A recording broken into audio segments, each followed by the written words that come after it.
Hey kids, did you ever want to make your rhythm guitar more, shall we say, more funkier? Here's some things about how to practice and some specific practice to bass strumming, which is a foundational bluegrass and country technique, but is also really great for building your knowledge on the strings of where you are and rest strokes and a whole bunch of other things. It could be a foundational technique, is a foundational technique of gypsy jazz as well. Okay, so here we go. Sort of a mandolin technique in a lot of ways because it's a plectrum technique. Okay, so I like to talk about stop practice, and go practice. Thank you very much, Larry Scripp at the New England Conservatory. So this is going to be a go practice, meaning we are going to, as few mistakes as necessary, no stopping.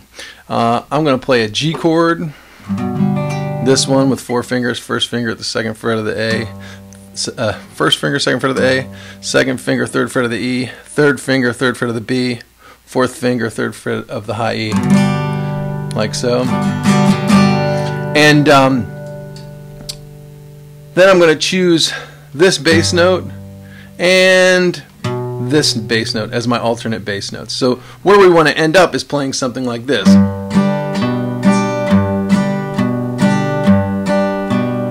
And you could add some up strums too. What I'm doing there is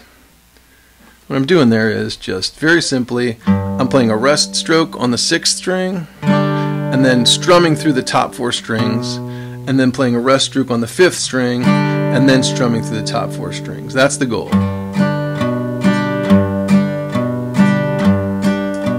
I'm not even going to bother with up strums on the end of 2 and 4, but you could easily do that. Okay, so this is how you're going to stop practice this. First, you're just going to work on one bass note at a time. And you're going to work on that bounce sensation, because this is going to help you get funky. Because you can see, I'm making like a small strum. I'm making a small strum motion.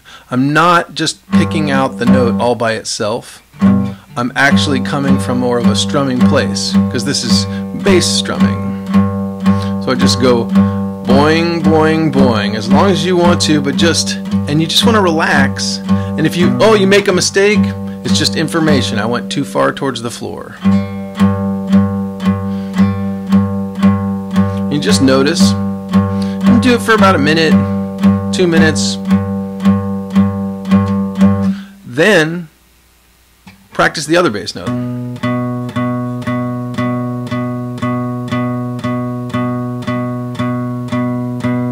Like that. You can see every time. I've done this a little bit so I can do it relatively consistently, but at first it won't be that consistent. You'll hit that string by accident, but don't worry about it. Don't stress about it. Just keep going. It's just information. If you're practicing on your A string and you hit your D string by it, you just didn't come far enough back up when you made your rest stroke. So you practice each note. You practice the 6th string bass note, practice the 5th string bass note, and then practice alternating the bass notes without even adding the strums. So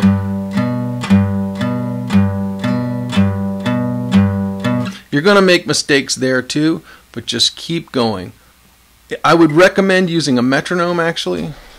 Definitely recommend using a metronome, actually, at a speed that's not too fast if you're comfortable with a metronome. If you're not yet, then do without it. But you might just start with the metronome at a moderate tempo. Let's say something definitely under 75 beats per minute, and maybe if you're feeling kind of anxious about it, 60 beats per minute or less. So then, and just use it to start, and if you get off the metronome, don't worry about it, but just use it to remind you what slow actually is.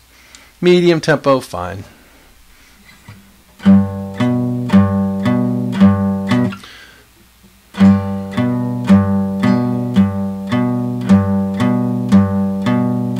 Do that for a little while. Maybe, do that a little bit. Maybe that's enough for today.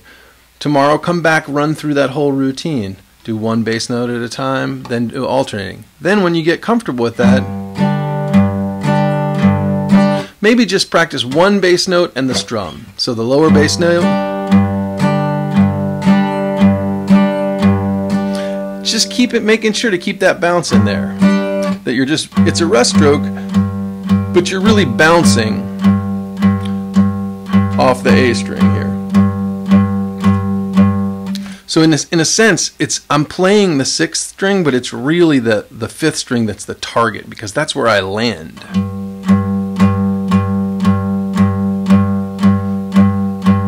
Great.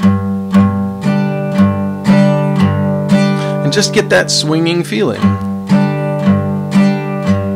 Then work on the 5th string to the top 4 string.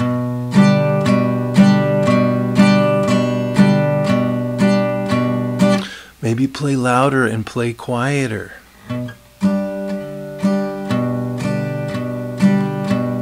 Just to hear what it sounds like and what it feels like.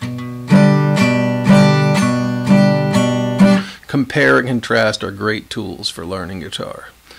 Okay, so while you're doing a simple thing like that, if it gets comfortable, you might try a little quieter and louder. Finally, put them all together.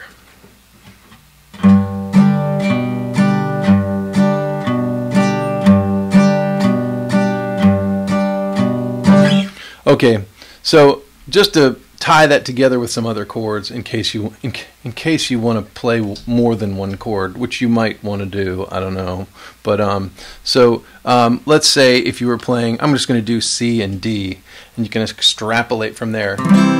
You want to start, generally speaking, with your first bass note being the root or note name of the chord. So here's a C chord. I'm using all 4 fingers. First, second, second, third up there, and 4th on the A string, because I like to play my bass pattern here on the C chord. 5th string, 6th string, 5th string, 6th string. And basically the rule is, very harsh rules, start with the note name string of the chord. Practice that C chord. Okay, you're definitely going to need a D chord because, you know, G, C, and D. Same deal. I'm starting with my D string because it's a D chord, and then I'm using A as my other bass note. And then finally, oh sure, while we're here, we'll do E minor as well. Now you'll have all of the 4 chords that are ever required. So,